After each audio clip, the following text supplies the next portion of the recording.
Olá pessoal, tudo bom? Hoje vamos iniciar mais uma aula, da nossa disciplina. O conteúdo que vai ser trabalhado hoje vem com a temática Papa Nicolau e a abordagem sindrômica das ISTs. Ou seja, a gente vai falar um pouco sobre o exame preventivo, o citopatológico de colo uterino e também da abordagem a algumas das infecções sexualmente transmissíveis, né? Pelo menos as mais populares, e aqui a gente tem como explanar de uma forma mais sucinta aqui nesse primeiro momento, certo? Então, espero que vocês possam aprender bastante durante essa aula e que ela seja produtiva. Mas vamos lá. Para iniciar, o que seria esse exame Papa Nicolau, né? O famoso preventivo. Papa Nicolau, na verdade, ele é utilizado para fazer o rastreamento do câncer de colo de útero, né? Muitas pessoas confundem e até pensam que a ideia de estar realizando o preventivo, estar realizando o Papa Nicolau regularmente, é no sentido de identificar alguma infecção, ou alguma inflamação, ou algo desse tipo, mas a importância real e maior desse exame é para estar fazendo esse rastreamento do câncer de colo de útero, né? Um rastreamento, um diagnóstico precoce de lesões que possam estar levando ao aparecimento desse câncer. O Papa Nicolau sendo realizado dentro dos protocolos preconizados pela Organização Mundial da Saúde, Ministério da Saúde e outros mais, revelou, através de estudos, uma redução de 60% a 90% da incidência de câncer cervical invasivo, que seria aquele câncer já no estágio mais avançado, na qual a possibilidade de cura é bem menor. Então, isso mostra o quanto é importante estar realizando esse exame de forma regular e dentro dos protocolos que são preconizados, né? Para que, havendo a descoberta de alguma lesão que possa ser precursora dessa patologia, que as ações elas possam ser implementadas o quanto antes, evitando que chegue a esse estágio de câncer que já é bem mais complicado. A população-alvo desse exame, a literatura traz e preconiza que é a faixa etária entre 25 e 64 anos. E aí vocês vão perguntar, professor, mas qual a ideia para isso? Já ouvi falar que é a questão da vida sexual ativa, mas a gente sabe que as pessoas, e principalmente na realidade atual, elas estão iniciando cada vez mais a vida sexual ativa mais cedo, né? Com menos idade. Então, como é que tem isso aí? E outra coisa, e a gente escuta muito falar da questão da importância da vida sexual na terceira idade, nos idosos, porque que essa faixa etária específica. E aí eu trago já embaixo aí a justificativa, segundo os estudiosos, né, que essa faixa etária é onde encontra-se a maior ocorrência das lesões intraepiteliais de alto grau, ou seja, as lesões que podem gerar aquele câncer cervical invasivo, que a gente não quer que essas pessoas cheguem. E aí, por conta disso, é importante que seja feito nessa faixa etária para que, identificado, essas lesões elas possam ser efetivamente tratadas para não evoluírem para um câncer, né? Então, justifica-se que abaixo de 25 anos, dificilmente, e muito embora a gente não pode generalizar, a gente sabe das exceções e a gente sabe, talvez até alguns de vocês já tenham visto falar de pessoas que tiveram o câncer de colo de útero bem jovens mesmo, assim como pessoas que já numa certa idade adquiriram. Mas o câncer de colo de útero também, ele tem uma evolução relativamente lenta. Então, acredita-se o quê? Que primeiro, nessa faixa etária inferior a 25 anos, está tendo uma replicação celular muito grande no colo do útero e, consequentemente, as lesões que apareceram, para elas se desenvolverem, geralmente elas aguardariam essa idade de 25 anos. Muito embora, na prática e no dia a dia, e pelo menos eu posso falar pelo serviço na qual eu estou inserido, iniciou vida sexual ativa, a gente já está recomendando a começar a fazer esses exames, ou nem que seja uma avaliação clínica mais simples, mas que já comece a fazer essas avaliações em períodos regulares para que a gente possa acompanhar mais de perto, né? E essa faixa etária acima de 64 anos, a justificativa é justamente essa, porque como o câncer de colo uterino ele evolui relativamente de forma lenta, acredito que após essa idade aí, é, as pessoas tendem a morrer, digamos assim, falando de uma forma bem bruta e bem pesada, digamos assim, tendem a ir a óbito por outras condições e não o câncer, visto que se essa pessoa ela for ser diagnosticada só após essa idade, é, teoricamente, pelo tempo que leva em média de 10 até 20 anos de evolução para chegar à forma grave, teoricamente a pessoa ela já vai estar acometida por outras patologias. No entanto, falando da prática também, e do meu dia a dia, a gente continua realizando o exame preventivo em mulheres numa faixa etária superior a 64 anos, visto que também a gente reconhece que tem casos e até um número significativo de pessoas com idade superior a 64 anos adoecendo da forma grave do câncer de colo uterino, então a gente acaba abrangendo toda essa população. Ah, professor, mas como é assim? Você fala em algo que vem da literatura, mas aí você já fala na sua prática que está sendo um pouco diferente. Então, por que que traz a literatura e não somente como é que está ocorrendo na prática, no dia a dia? Porque a literatura ela é muito importante, especialmente para aquilo que eu já venho trabalhando com vocês ao longo das outras aulas e focando na questão de concurso público, né? Concurso público, ele vai trabalhar muito do que está lá na literatura, do que é recomendado, do que os protocolos trazem. Então, se o protocolo traz esse e diz que a população, a faixa etária é essa daí, então a gente tem que entender que a faixa etária é essa. Se os serviços que a gente se inserir, de repente algum de vocês se inserir, especialmente os de atenção básica, e a prática, a rotina do dia a dia for diferente, aí é uma coisa que vocês vão ter que se adaptar de acordo com a rotina do serviço. E eu falei da prática um pouco diferente aqui da realidade do meu serviço, mas a lógica ou a ideia é que a gente siga o preconizado pelos protocolos e o protocolo preconiza isso. Com relação às diretrizes do rastreamento, então, como é que deve ser feita a rotina desses exames? Como é que acontece? Já vou falar. Com relação à prática do dia a dia dos nossos serviços, né, da nossa região aqui, especificamente do qual eu estou inserido. A prática, o rastreamento é que esse exame ele seja repetido todos os anos, né? Mulher, depois que ela iniciou a vida sexual ativa e tal, e começa a realizar esses exames todos os anos, de preferência a gente até aconselha que seja no mês de aniversário para ficar mais fácil daquela mulher lembrar que chegou o período de realizar o exame, então a gente pede para essa mulher estar repetindo os exames. No entanto, o que é que os protocolos, o que é que o Ministério da Saúde e a Organização Mundial da Saúde traz para a gente? Que a repetição do exame do Papa Nicolau, ou seja, o preventivo, ele deve ocorrer a cada 3 anos, após 2 exames normais consecutivos realizados no intervalo de 1 ano. Ou seja, a mulher realizou esse ano o preventivo, deu tudo normal. Realizou de novo no próximo ano, com intervalo de 1 ano. Deu tudo normal, agora ela só precisa estar realizando novamente a cada 3 anos, certo? Então, a regra é essa.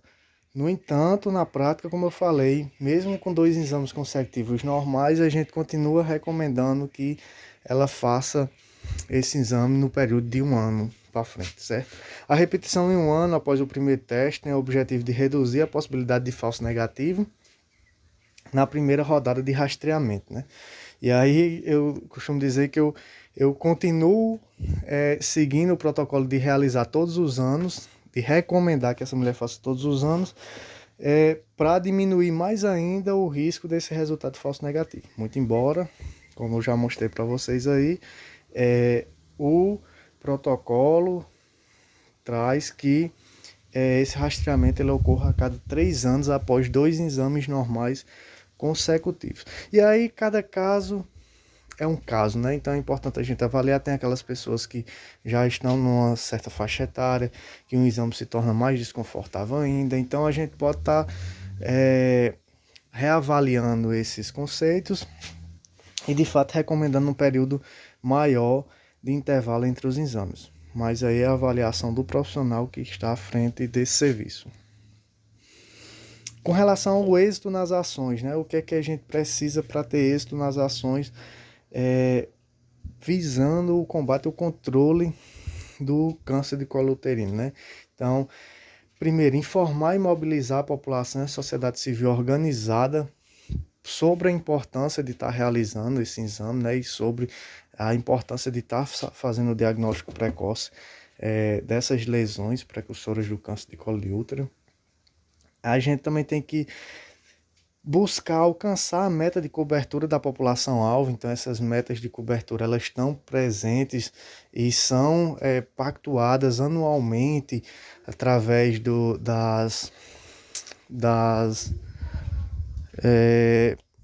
dos indicadores interfederativos, né, que são pactuados, os instrumentos de gestão, então pactuam sempre essas metas e é importante que elas sejam alcançadas para a gente ter êxito.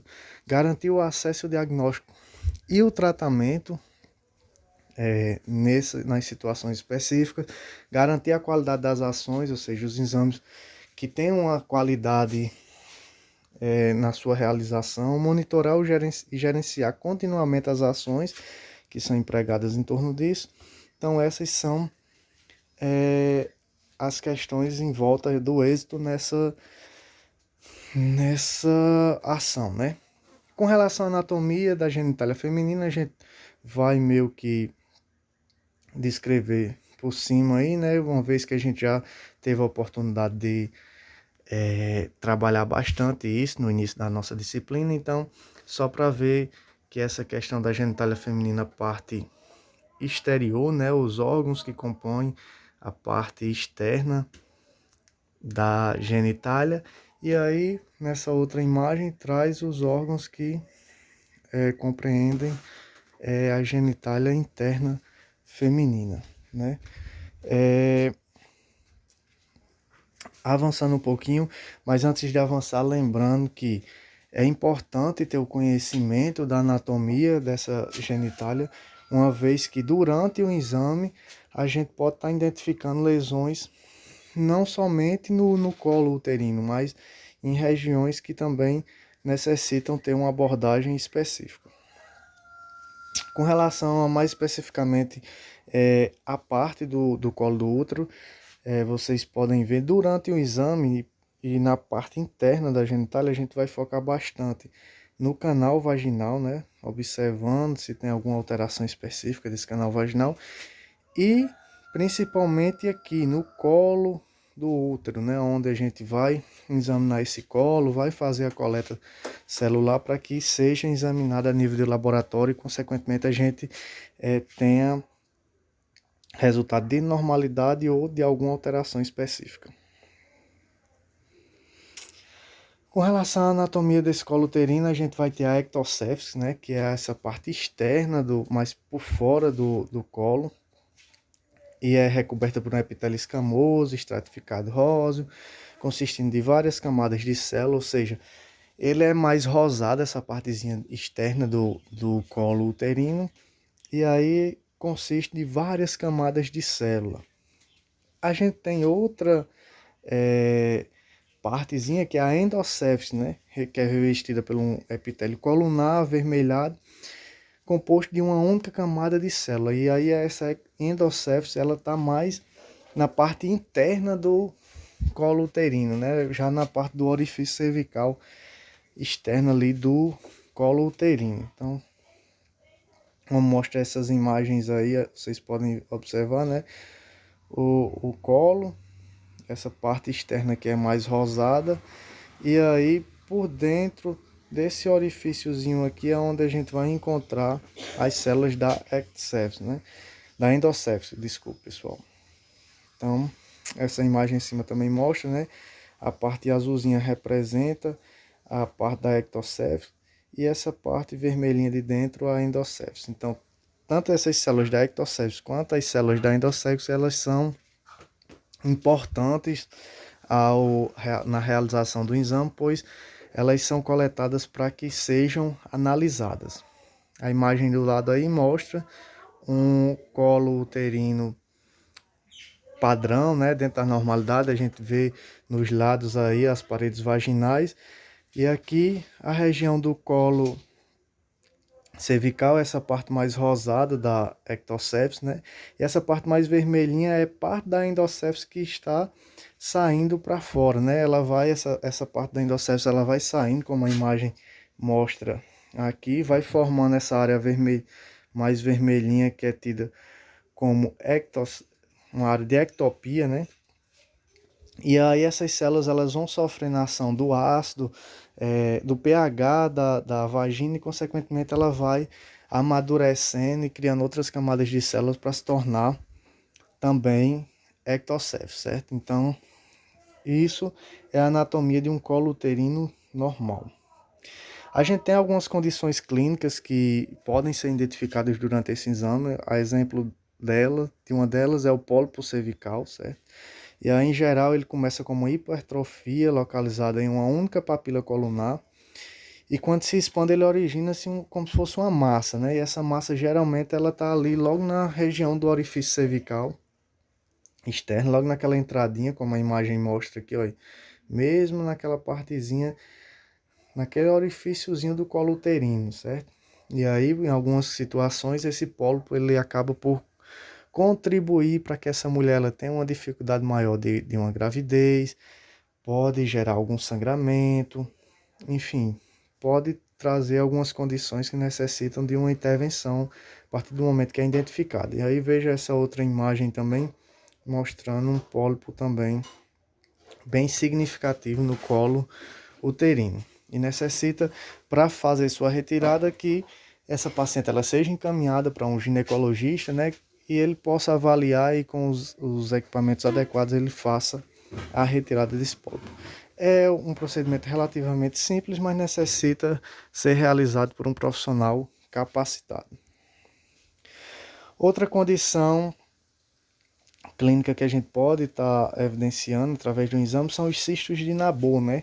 Que para um profissional que não esteja atualizado ou um profissional ainda pouco experiente na realização desses exames pode até achar que se trata de uma alteração muito grave, né?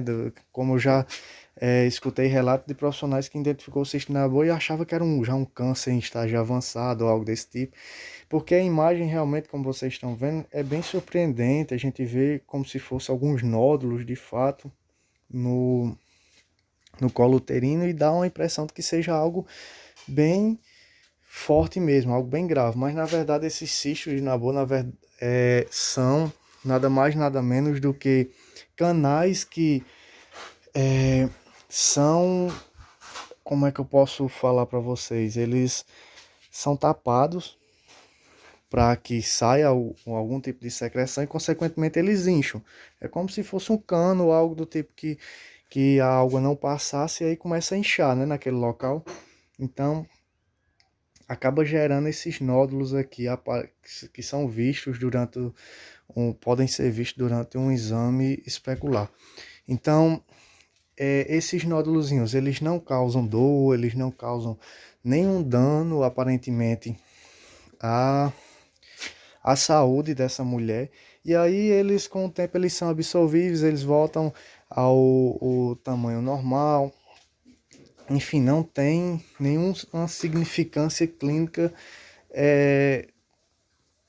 importante, digamos assim, na saúde da mulher. No entanto, eu trouxe aqui para mostrar porque é algo que a gente pode estar identificando durante esses exames e um profissional desapercebido ou então um profissional desatento e inexperiente pode acabar achando que é uma lesão mais significativa, quando na verdade trata-se apenas de um cistozinho normal e sem grandes complicações, certo?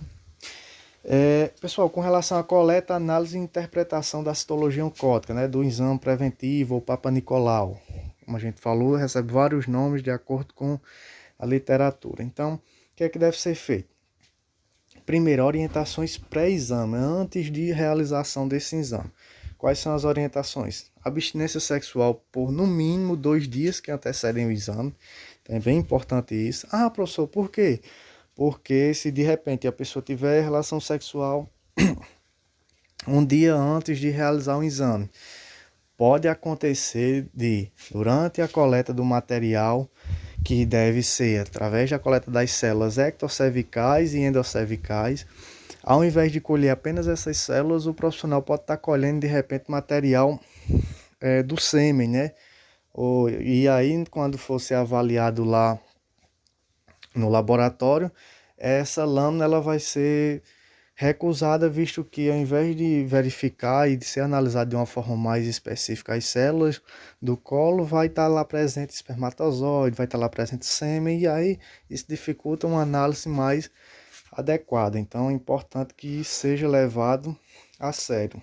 Não uso de cremes vaginais ou duchas nesse mesmo período, pela mesma ideia e lógica da questão da abstinência sexual, a partir de 5 dias após o período menstrual. Isso aqui também é importante, visto que se durante a coleta a gente acabar que essa mulher tem um sangramento ou acabar sendo colhido com sangue, esse sangue ele também pode atrapalhar a análise dessas células e consequentemente dificultar o resultado preciso desse exame. Alguns formulários eles são importantes na realização desse exame e devem ser preenchidos corretamente. O primeiro deles seria a ficha individual, né, que a mulher é um formuláriozinho que é preenchido com a identificação dessa paciente, dessa usuária. Essa identificação, na maioria das vezes, é realizada pela recepcionista ou pelo técnico de enfermagem ali que está à frente da triagem. Os dados ginecológicos, esses dados ginecológicos tanto podem ser preenchidos pelo profissional, um técnico de enfermagem, como também, na maioria das vezes, é executado já pelo enfermeiro ou pelo médico que esteja realizando esse exame. Na atenção básica, a gente sabe que, via de regra, quem realiza o Papa Nicolau preventivo é os enfermeiros, né? E aí esses dados ginecológicos é onde vai colher informações sobre a situação ginecológica dessa paciente como um todo. E aí também tem uma partezinha, e essa já é específica de quem realiza o exame, que são os achados clínicos, né? Onde a gente vai marcar lá e colocar o que é que foi evidenciado através desse exame. Outro formulário é o prontuário dessa paciente, e aí hoje em dia a maioria dos serviços, especialmente os de atenção básica, trabalha com prontuário eletrônico, né, do cidadão, e aí é importante estar registrando todas as informações, sejam elas anamnese, né, toda aquela historinha que é coletada daquela mulher e o que levou ela a estar realizando aquele exame, o relato dos achados clínicos também, o que foi evidenciado durante a realização do exame, e as condutas que são feitas, tratamentos que são prescritos, enfim, o que for, o que tiver sido de conduta tomada com relação àquele exame. Outros formulários também preenchidos pelo técnico de enfermagem. A gente tem as lâminas, né? E as lâminas, elas são geralmente foscas, geralmente não, elas têm uma partezinha fosca, e nessa partezinha fosca é importante que o técnico ele faça a identificação da unidade com as iniciais dessa unidade de saúde, as iniciais do nome do paciente, o número da lâmina. Esse número da lâmina obedece de acordo com o serviço de saúde, pode variar, mas via de regra obedece o número de registro daquele exame, né? Então, se foi o exame número 300, então o número da lâmina coloca o número 300. E a data, importantíssima, a data da coleta. Isso faz com que não tenha perigo de, durante esse transporte até o laboratório, no momento em que o laboratório vai fazer a análise, não ter risco de misturar uma lâmina com a outra, certo? Uma vez que alguns recipientes eles têm a capacidade de ser colocado dentro deles até 3 lâminas. Então, assim, para que essas lâminas elas não se misturem ou não corra o risco de analisar de um paciente e trocar o resultado por outro, então é importante que seja feita essa identificação corretamente. E aí é um dos papéis que o técnico de enfermagem, na prática e na rotina do serviço de saúde, mais especificamente do serviço de saúde onde eu estou inserido, é realizado pelo profissional técnico de enfermagem. E o livro de registro É um livro também que é realizado, feito em parte pelo técnico e outra parte pelo enfermeiro. Parte do técnico é a questão da identificação do paciente quando chega lá para fazer o exame, o número da lâmina e data da coleta. E nesse livro de registro, a parte do enfermeiro, do responsável pelo exame, é de anotar depois os achados e quando chega esse resultado também para anotar o resultado do exame para que se tenha um controle sobre isso. É material utilizado na realização do preventivo, do Papa Nicolau. A gente vai ter o quê? Vai ter a mesa ginecológica, né? Como vocês podem estar observando, que é uma mesa que permita que essa mulher ela fique na posição ginecológica. A gente vai ter os espéculos de tamanho variado. Se a gente estiver falando em espéculos de metal, aqueles que podem ser esterilizados, né, para ser reutilizados, então a gente vai estar falando de numeração aí 1, 2, 3, até o número 3, sendo o 1 menor e o 3 o maior. E se a gente estiver falando daqueles espéculos descartáveis, a gente vai ter numerações P, M, G, né? Onde o P é o menor que tem e o G é o maior. Pode ter variações a mais do que essas que eu citei, mas eu estou falando diante da realidade do serviço na qual eu estou inserido e que a gente trabalha com essas numerações. Pinças e gases é importante ter, e aí esse material está sempre esterilizado para que numa necessidade, foi fazer o exame lá, colocou o espéculo, identificou que tem muito corrimento, muita secreção, ou identificou que tem um sangramento, ou, enfim, necessita fazer uma limpeza. É importante ter essa pinça e essa gase para auxiliar nesse exame, né? Lembrando que com relação aos espéculos, o tamanho dos espéculos, a gente sempre dá prioridade a utilizar o de menor tamanho possível para gerar menos desconforto nessa paciente. A gente vai ter, para fazer a coleta do material da ectocepse, né? Aquele material daquelas células mais externas ali do colo do útero. Então a gente vai utilizar o que? A espátula de Eyre. E para fazer a coleta da endocépse, ou seja, das células mais profundas ali do colo do útero, do orifíciozinho cervical ali, a gente vai utilizar a escovinha endocervical. Pode ser utilizado também alguns produtos como o Lugol ou o ácido acético, se disponível. O Lugol, ele já há algum tempo ele deixou de ser utilizado na rotina nos serviços de saúde, de atenção básica, dos serviços públicos, digamos assim, uma vez que estava sendo relatado muito processo alérgico, muitas mulheres tendo alergia ao uso do Lugol e aí acabou que deixou de ser utilizado. Agora, eu costumo dizer que é um produto muito interessante e que auxiliava bastante na identificação de possíveis alterações, uma vez que com a utilização do Lugol tinha como a gente identificar a olho nu mais facilmente algumas manchinhas, né, que hoje, sem a utilização desse produto, se torna um pouco mais difícil e que requer um olhar ainda mais apurado desse profissional que realiza o exame. O ácido acético é mais utilizado a nível ambulatorial pelos ginecologistas, já na realização aí da colposcopia, enfim, de outros exames, mas tem uma finalidade parecida com a do Lugol. Aí só mostrando os materiais, né, que a gente vê um espéculo dos descartáveis, né, a gente vê uma lâminazinha e essa partezinha fosca onde a gente faz aquela identificação que eu falei para vocês. Aqui é a escovinha endocervical e essa partezinha que tem umas sedazinhas é onde é introduzido naquele orifíciozinho do colo uterino para fazer, e é introduzido e com um girozinho de 360 graus a gente faz a coleta das células endocervicais. E por último aqui a gente tem a espátula de Eyre, né, e é colocada essa partezinha maior no orifício cervical e aí a gente faz um giro também para coletar as células ectocervicais. Com relação à coleta, essa imagem aí só mostrando, né, é introduzido o espéculo no canal vaginal até que possa, e a gente faz a abertura dele até visualizar o colo uterino. Após visualizar o colo uterino, a gente vem com a escovinha, com a espátula de Ari, perdão, e aí coloca lá no orifício cervical e faz um giro, como a imagem mostra aqui, né? Depois de ter feito esse giro, a gente vem para a lâmina e coloca as células que foram coletadas.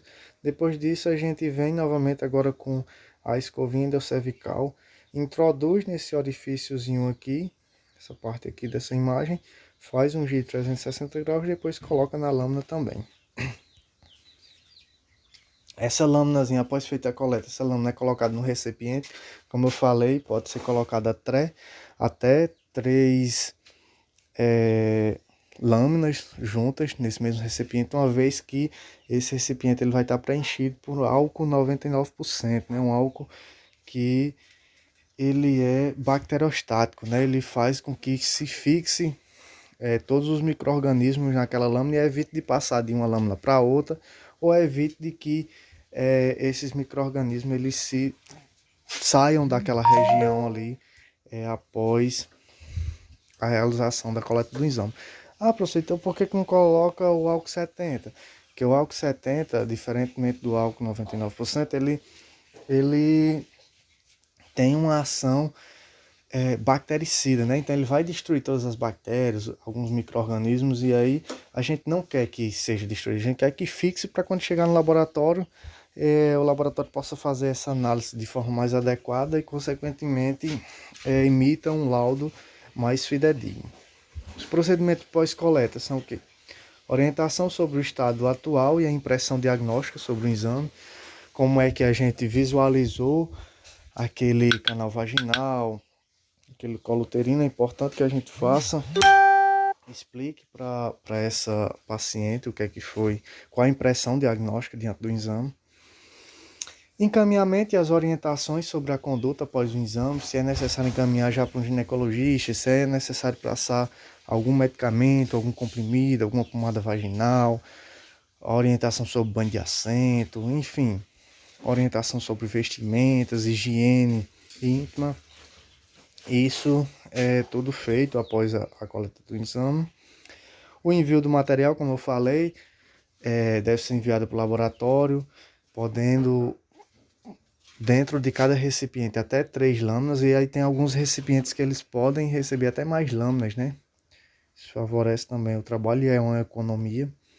E agendar o retorno dessa mulher para o período assim que ela recebe o resultado. É importante que ela retorne para que o profissional que realizou esse exame ele possa ter em mãos agora o resultado laboratorial e, consequentemente, mais uma ferramenta para fortalecer a sua conduta diante do que foi identificado. Pessoal, agora a gente vai passar por algumas imagens, só mostrando algumas imagens de colo uterino, certo? Essas imagens retiradas do Google. E aí essa primeira imagem mostra um colo uterino. E aqui a presençazinha de um cisto na boa, né? Aquele que o orifíciozinho cervical, e aí um cisto na boa, aquela condição que eu falei para vocês que podem estar presente e aparentemente é algo que pode gerar um certo espanto para um profissional que não esteja devidamente capacitado, eu posso até afirmar isso, mas que é importante que a gente saiba disso para entender que trata-se na verdade de uma alteração normal e não nada de malignidade, digamos assim. Outra imagem aí de um colo uterino, agora aqui um colo uterino após a realização de uma cirurgia de alta frequência, né? Uma cauterização, o que popularmente é conhecido como uma queimagem, né? Quando a mulher foi identificada ali alguma lesãozinha, alguma manchinha no colo uterino, e aí foi necessário fazer a famosa queimagem, né? Então, quando realiza essa cauterização, é comum que o colo ele apresente esse tipo de cicatriz. Pronto, essa outra imagem aí, um colo uterino, região da ectopia aqui, orifício cervical, e aí esses fiozinhos aqui que a gente identifica são os fios do DIU, né?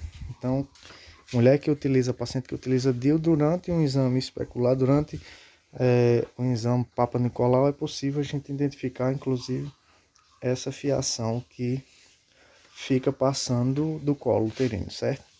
Lembrando que essa fiação ela é relativamente curta, não, a mulher não vai perceber de repente isso saindo pela vagina ou algo desse tipo, mas, mas durante o exame é possível a gente identificar sim.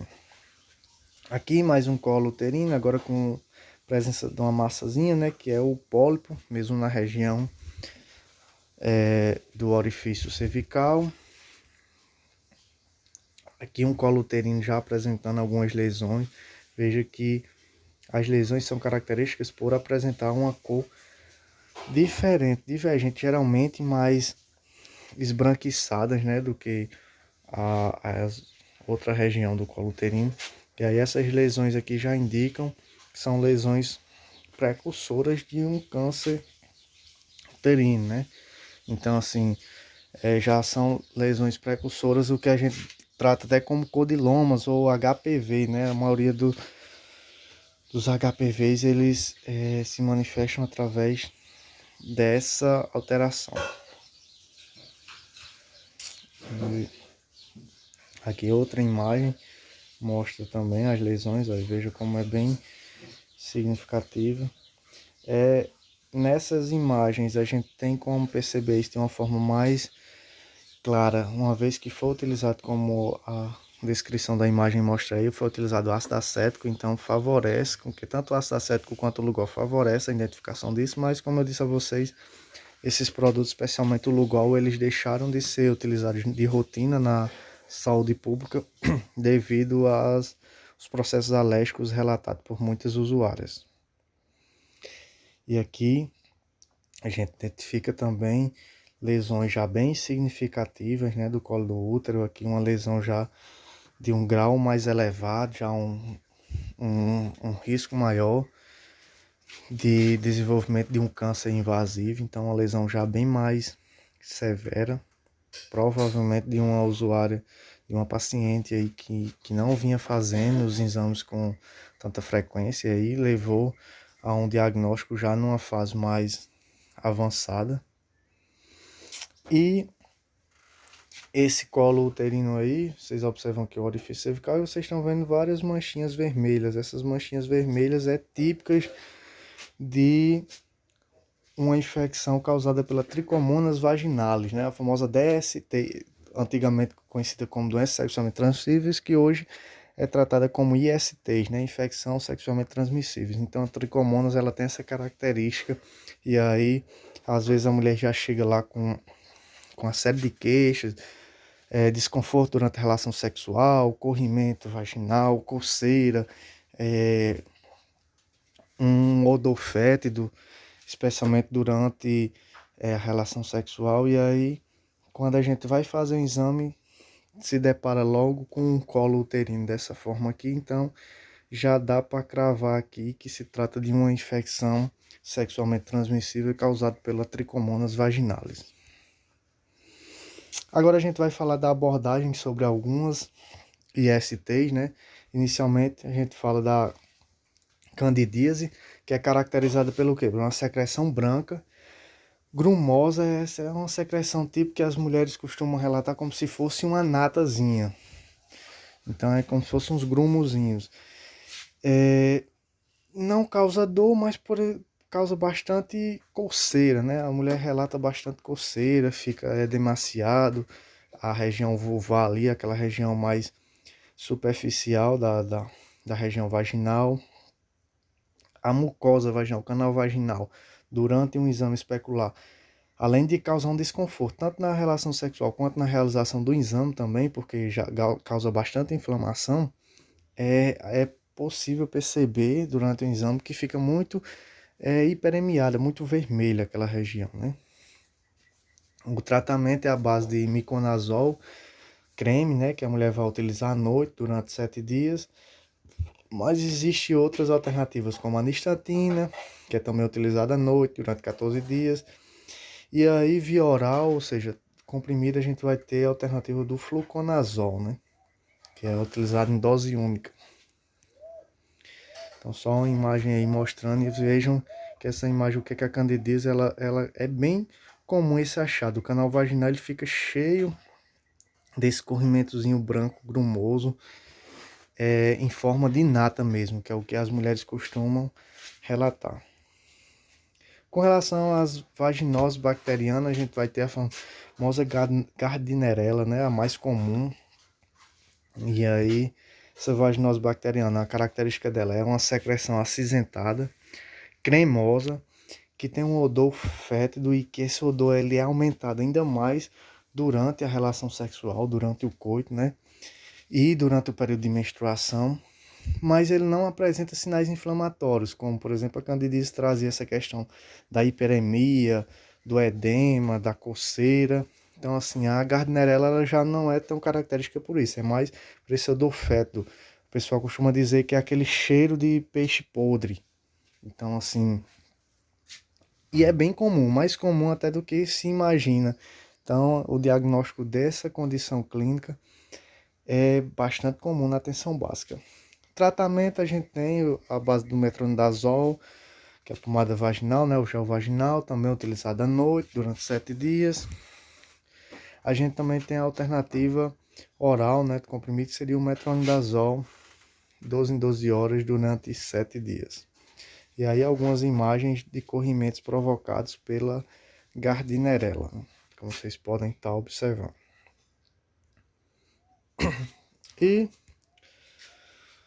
a outra, que até já comecei a falar um pouco para vocês, seria a tricomoníase, né? A infecção causada pela tricomonas vaginalis, e aí gera uma secreção amarela esverdeada, uma secreção que é meio que bolhosa e fétida também, tem um odor não agradável, causa bastante coceira, ela tem também como característica a presença desses sinais inflamatórios, que seria o prurido, o edema vulval, ou seja, o inchaço na região da vulva, bastante desconforto durante o sexo, as relações sexuais, e o colo ele vai apresentar aquelas petequinhas, né? Aquelas bolinhas vermelhas bem características mesmo de infecções pela tricomoníase. O tratamento ele se dá. Esse tratamento ele deve ocorrer no casal, né? Tanto a mulher quanto o parceiro dela deve receber esse tratamento, de preferência o secnidazol via oral, dose única, né? Para tratar os dois.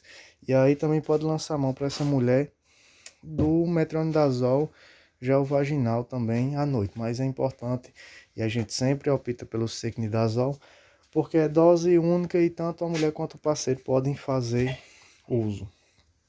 E aí vejam só, além daquela imagem que eu tinha mostrado anteriormente, com relação ao colo cheio de petequiazinhas, a gente vê também a questão desse corrimento espumoso, né, bolhoso, também que é característico da tricomonas vaginalis. E por último a gente fala também da gonorreia e da clamídia, né, caracterizado também por um corrimento vaginal que causa desconforto durante a relação. Uma característica da gonorreia e da clamídia é o sangramento pós-coito, né, então a mulher teve relação, pós-relação apresentou um sangramento, então pode ser um indicativo de gonorreia. Pode causar também dor ao urinar, a desúria, né? O colo, ele durante o exame, ele pode ficar friável, que é aquele colo que durante o manuseio dele facilmente ele sangra. E também a mulher vai relatar dor à mobilização, né? Se você vai mexer no colo ali, até na própria introdução do espéculo, a mulher já começa a se queixar bastante. E a secreção é característica como se fosse um muco. Em alguns casos chega a ser até uma espécie de pus que é identificado durante os exames, né? O tratamento é a base do ciprofloxacin, via oral, dose única. Temos também, pode ser lançado mão da azitromicina. E aí essa imagem só para ilustrar um pouco de como é evidenciada essa secreção meio que purulenta, né, durante a gonorreia e a clamídia. Enfim, pessoal, vocês viram que no finalzinho aí, especialmente nessa abordagem sindrômica das ISTs, eu falei de forma bem resumida, até porque a conduta ou o diagnóstico em si não vai tá a cargo do técnico de enfermagem, né? Mais do profissional que está realizando o exame, mas como conhecimento nunca é demais, eu trouxe de uma forma bem sucinta só para que vocês tenham uma noção básica sobre essas condições, certo? O mais importante aí é aquilo que eu falei e que na maioria das vezes eu destacava, o papel do técnico de enfermagem, seja no preenchimento das lâminas, seja no preenchimento dos registros, seja na importância da triagem ali, anterior ao exame. E aí eu espero que vocês tenham adquirido um certo conhecimento com relação à realização do Papa Nicolau e que isso possa ser útil na vida profissional de vocês. Um abraço, qualquer dúvida estou à disposição. Valeu!